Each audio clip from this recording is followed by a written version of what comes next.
नमस्कार बंधुरा তোমরা সবাই কেমন আছো আশা করছি সবাই খুব ভালো আছো সুস্থ আছো রোজ রোজ কি ভিডিও দেব সেই জন্য মাথা খারাপ এখন যে কি ভিডিও তোমাদের সঙ্গে শেয়ার করব তাই তোমাদের দাদা ভাই দেখো রুই মাছ এনেছিল রুই মাছটাকে দেখো আমি কিন্তু ভালো করে আঁশ ছাড়িয়ে পেট থেকে পোঁটা বের করে কানখা ছাড়িয়ে একবারে মাছটা ধুয়ে পরিষ্কার করে নিয়ে তারপরে এসেছি তোমাদের সঙ্গে ভিডিওটা শেয়ার করব বলে আজকে আমি বানাবো রুই মাছের কালিয়া সমস্ত বাটা মশলা দিয়ে রুই মাছের কালিয়াটা আমি কিভাবে বানাবো আর এই ভিডিওটা প্রথম থেকে শেষ পর্যন্ত দেখতে থাকো আশা করছি ভিডিওটা আজকে ভালো লাগবে মশলা দিয়ে কালিয়া বানানোর জন্য আমি কিন্তু এখানে বাটা মশলা নিয়েছি এখানে আছে আদা বাটা রসুন বাটা দুটো বড় সাইজের পেঁয়াজ আমি বেটে নিয়েছি এখানে আছে টমেটো পেস্ট বানিয়ে নিয়েছি আছে তেল আর জিরে গুঁড়ো ধনে গুঁড়ো আর গরম মশলা গুঁড়ো যেটা সব তরকারিতেই দেওয়া যায় সেই জন্য আমি বেশি করে একসঙ্গে ভেজে গুঁড়িয়ে রাখি আর যতটা পরিমাণ আমার লঙ্কা হলুদ লাগবে সেই জন্য আমি এখানে লঙ্কা হলুদ একসঙ্গে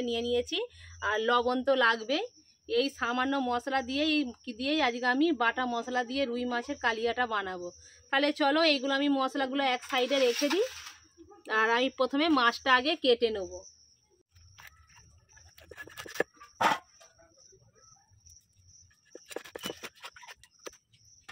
মাছের এরকম পিস করছি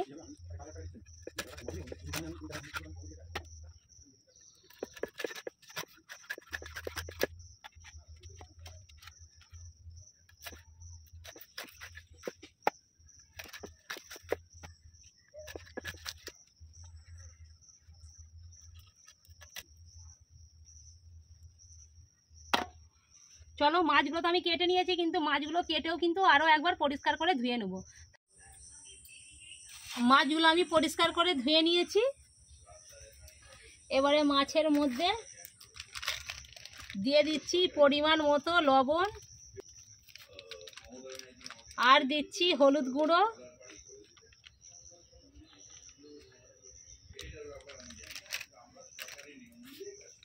অল্প একটু লাল লঙ্কার গুঁড়ো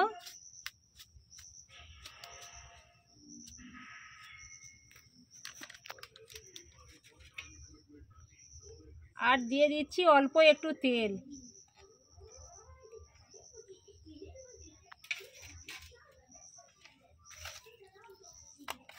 দিয়ে মাছের মধ্যে খুব ভালো করে মাখিয়ে নেব মশলাটা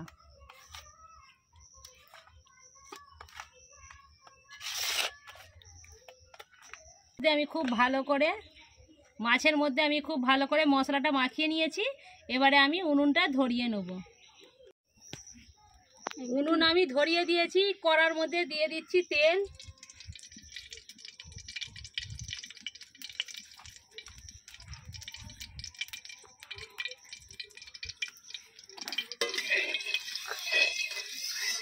তেলটা আগে খুব ভালো করে গরম করে নেব তেলটা আমার গরম হয়ে গেছে এবারে আমি মাছগুলো দিয়ে দেবো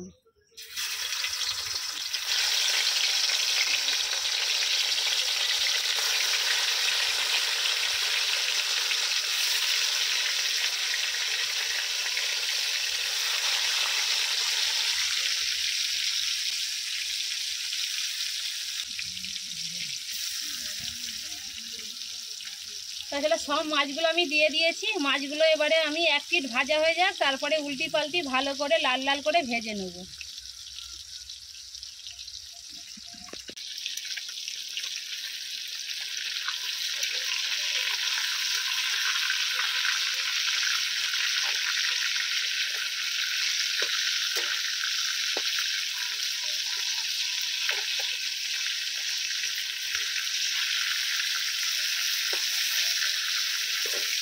মাছগুলো আমার ভাজা হয়ে গেছে আমি এবারে তুলে নেব মাছগুলো দেখো আমার ভাজা হয়ে গেছে আর লেজাটা দেখো আমার ছোট মেয়ে ভাজা খাবে বলে নিয়ে চলে গেছে যাই হোক যেই মাছগুলো আছে ওকে দিয়েই কালিয়া বানাবো মাছের তেলের মধ্যেই দিয়ে দিচ্ছি পেঁয়াজ বাটা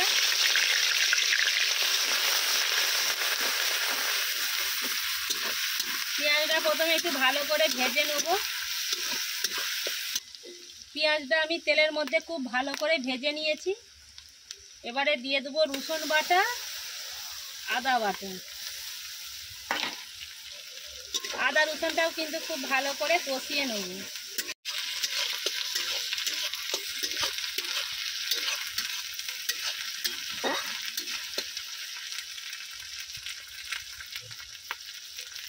আদা রসুনটা খুব ভালো করে কষিয়ে নিয়েছি। এবারে দিয়ে দিচ্ছি লঙ্কা গুঁড়ো, হলুদ গুঁড়ো পরিমাণ মতন।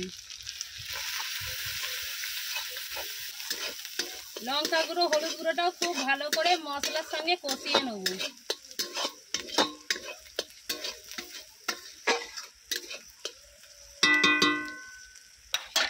খুব ভালো করে আমি কষিয়ে নিয়েছি।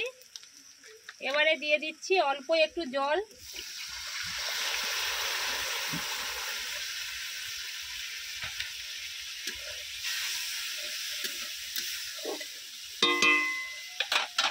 এর মধ্যে যে টমেটো যে পেস্ট বানিয়ে রেখেছিলাম, টমেটো পেস্টটা আমি দিয়ে দিচ্ছি।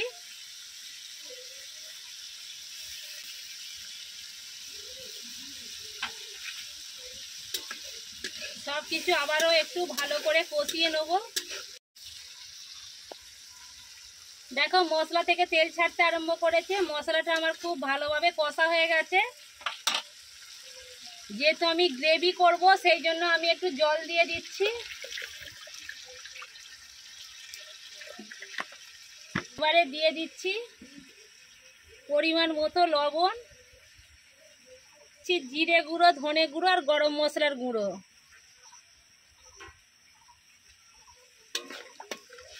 সব কিছু খুব ভালো করে মিশিয়ে দিয়েছি।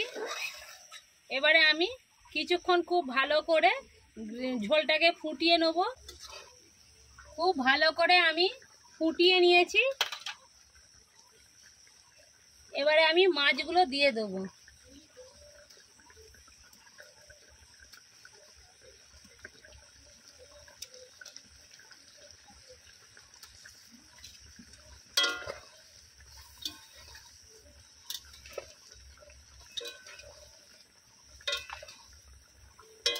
গ্রেভি রাখবো ভাতে মাখিয়ে খাওয়ার জন্য, সেই হিসাবে কিন্তু আমি জলটা দিয়েছি।